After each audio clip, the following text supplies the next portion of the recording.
Digital অ্যারেস্টের নামে হাওড়ার এক বৃদ্ধের কাছ থেকে দুষ্কৃতীরা হাতিয়ে নেয় 30 লক্ষ টাকা। পরে হাওড়া সিটি পুলিশের সাইবার সেল আধিকারিকরা তদন্তে নেমে একজনকে উত্তরপ্রদেশ থেকে গ্রেপ্তার করে। উদ্ধার হয় 6,17,000 টাকা। ধৃত কপিল কুমারকে আজ হাওড়া আদালতে তোলা হবে। বিচারক 4 দিনের পুলিশি হেফাজতের নির্দেশ দেন। হাওড়ার বেলুর থানার অন্তর্গত ঘুষুরির 76 বছর বয়সী এক ব্যক্তি সাইবার অপরাধীর ফাঁদে পড়েন। গত 11 মার্চ মানি লন্ডারিং ও অন্য কেসে তাকে ডিজিটাল অ্যারেস্ট করা হয় বলে জানান দুষ্কৃতীরা। মুম্বাইয়ের কোলাবা পুলিশ স্টেশনের নাম করে পুলিশের পোশাক পরে একজন ওই বৃদ্ধকে ভিডিও কল করে বলে তাকে ডিজিটাল অ্যারেস্ট করা হয়েছে। 3 দিন তিনি ওই অবস্থায় থাকেন। তারপর অন্য একটি নম্বর থেকে সুপ্রিম কোর্টের নকল অর্ডার শিট হোয়াটসঅ্যাপে পাঠিয়ে তাকে গ্রেফতারের কথা জানানো হয়।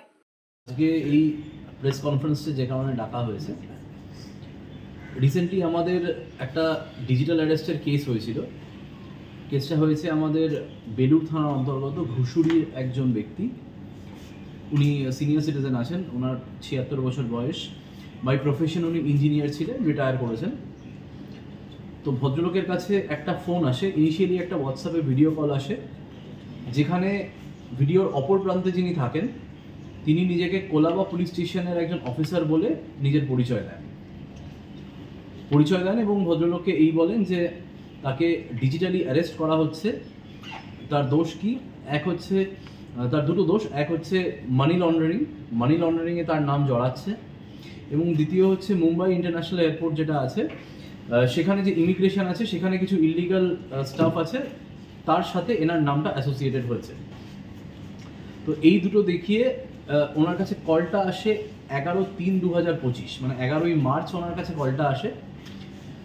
প্রায় 3 দিন উনি ওই সোকল ডিজিটালি অ্যারেস্টেড অবস্থায় থাকেন, যেখানে ভিডিও কলের মাধ্যমে ওনাকে আটকে রাখা হয়। শুধু তাই না, ওনার কাছে আরও একটা নাম্বার থেকে কিছু ডকুমেন্ট পাঠানো হয়, হোয়াটসঅ্যাপে কিছু ডকুমেন্ট পাঠানো হয়। সেখানে আমাদের সুপ্রিম কোর্টের স্ট্যাম্প সিল ইত্যাদি ফেক করে দেখানো হয় যে ওনার নামে কোনো অর্ডার শিট হয়েছে, ওনার নামে ওয়ারেন্ট হয়েছে ইত্যাদি করে ফাইনালি ওনাকে একটা অ্যাকাউন্ট নাম্বার দেওয়া হয়, যে অ্যাকাউন্ট নাম্বারে ওনাকে 30 লক্ষ টাকা ট্রান্সফার করতে বলা হয়। 30 লক্ষ টাকা উনি ট্রান্সফার করেন। ট্রান্সফার করার পর তারপর সব কমিউনিকেশন বিচ্ছিন্ন হয়ে যায়। এই ঘটনাটা ঘটে 14 তারিখ। তারপর একদিন পরে উনি যখন রিয়েলাইজ করেন যে উনি প্রতারিত হয়েছেন, তখন 15 তারিখ উনি আমাদের সাইবার ক্রাইম থানায় আসেন এবং এসে আমরা FIR লজ করি। ইনিশিয়ালি আমরা যেটা পাই সেটা হচ্ছে 6 লক্ষর একটু বেশি টাকা। সেটা সবার আগে তো আমরা ওটা NCRP পোর্টালে আপলোড করি, যেমন আমাদের নিয়ম। সেটা বাদ দিয়ে তখন আমরা যখন আপলোড করি আমরা তখন দেখি অ্যারাউন্ড 6,17,000 টাকা ওই পোর্টালে অনুযায়ী ফ্রিজ হয়ে যায়। তো সেটা আমরা খুব তাড়াতাড়ি আমরা কোর্টের সাহায্য নিয়ে, কোর্ট থেকে অর্ডার করিয়ে, ব্যাংকের সাহায্য নিয়ে আমরা সেই টাকাটা ওনাকে অলরেডি আমরা ফেরত করে দিয়েছি।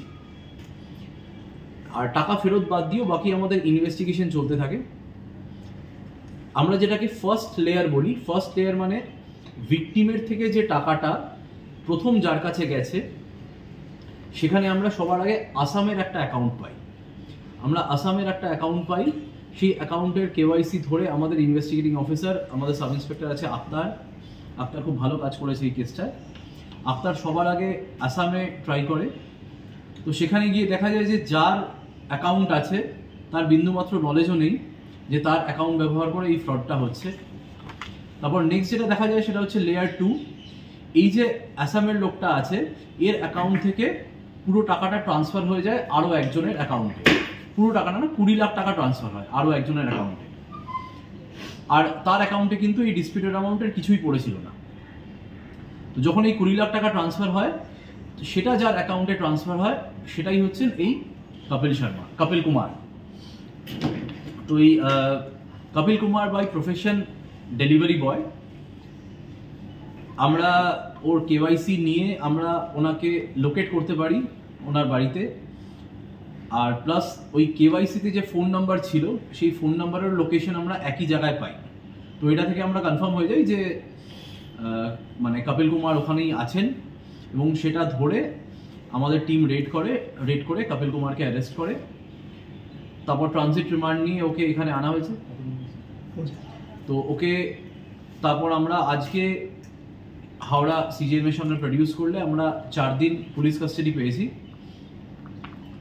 এনার এগেনস্টে যেটা ডিরেক্ট এভিডেন্স আছে সেটা হচ্ছে এনার যে অ্যাকাউন্ট আছে সেই অ্যাকাউন্টে 20 লাখ রুপিস গেছে এবং ইনি স্বীকারও করেছেন যে ইনি এই ফ্রডটার সাথে জড়িত আছেন। আমরা বাকি ইনভেস্টিগেশন করছি আর আমরা চেষ্টা করব যে বাকি যে টাকাটা আছে সেই টাকাটা যত তাড়াতাড়ি সম্ভব যাতে আমরা ভিকটিমকে রিটার্ন করতে পারি। কোন জায়গা থেকে অ্যারেস্ট করলেন আপনি? ইনি অ্যারেস্ট হয়েছেন গৌতম বুদ্ধনগর থেকে, নয়ডা। স্যার এদের সঙ্গে আর কেউ জড়িত আছে? হ্যাঁ, এদের সাথে জড়িত আছে বলতে যে ব্যক্তি কল করেছিলেন আমরা তাকেও আইডেন্টিফাই করতে পেরেছি ন্যাচারালি, বিকজ আমাদের কাছে নাম্বার ছিল, প্লাস সে হচ্ছে কপিলের অ্যাসোসিয়েট। তো ওকে আমরা আইডেন্টিফাই করতে পেরেছি, বাট মানে তদন্তের স্বার্থেই ওর নামটা আমরা এখন ডিসক্লোজ করছি না। ও আছে আর এ আছে ডেফিনেটলি। আরো কেউ আছে? এটা কি দুজন? এবার এটা তদন্ত মানে সাপেক্ষ। এনাদের যে মাথা কেউ অ্যারেস্ট হয়েছে কপিল ছাড়া? না, এই কেসে আপাতত কপিলই অ্যারেস্ট হয়েছে। বলুন। তো বাকি একটা 6,17,000 মতন আছে ওই হ্যাঁ। টাকাটা কি একটু বলুন। 6,17,000 হচ্ছে এই 20 লক্ষ টাকাটা যেটা চলে গেছে, যেটা আমরা সবসময় সব অ্যাওয়ারনেস ক্যাম্পে গিয়ে বলি যে যত তাড়াতাড়ি আপনি বুঝতে পারবেন যে আপনি সাইবার ফ্রডের শিকার হয়েছেন তত তাড়াতাড়ি আপনি যদি আমাদেরকে অ্যাপ্রোচ করেন তাহলে টাকাটা একটা হোল্ড হয়ে যাওয়ার ব্যাপার থাকে। আদারওয়াইজ কি হয়, যারা সাইবার ক্রিমিনালরা হয় তারা এই টাকাটাকে কন্টিনিউয়াসলি সাইফন করতে থাকে, যেটাকে আমরা রোলিং অফ মানি বলি। একটা অ্যাকাউন্ট থেকে 10টা অ্যাকাউন্ট, 10টা থেকে 20টা ইত্যাদি। তো এখানে যিনি ভিকটিম আছেন ওনার যেহেতু একদিন দেরি হয়ে গেছিল, সেই একদিন দেরিতে ইনিশিয়াল যে 20 লক্ষ টাকা ছিল সেই 20 লক্ষ টাকাটা সাইফন হয়ে গেছিল।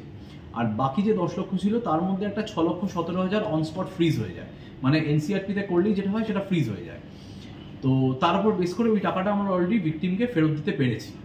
বাকি এখন जो 20 लाख मिला हो नहीं, 20 लाख मिला नहीं, मिला 20 नहीं। लाख जिनके अकाउंट में गया है वो पकड़े गए हैं। तो वो उनसे भी तो आप निकलवा ही सकते हैं। हाँ बिल्कुल, तो वो प्रोसेस जारी रहेगा, वो कोर्ट का ऑर्डर लेके हम लोग करवाएंगे। ठीक है सर। हम्म।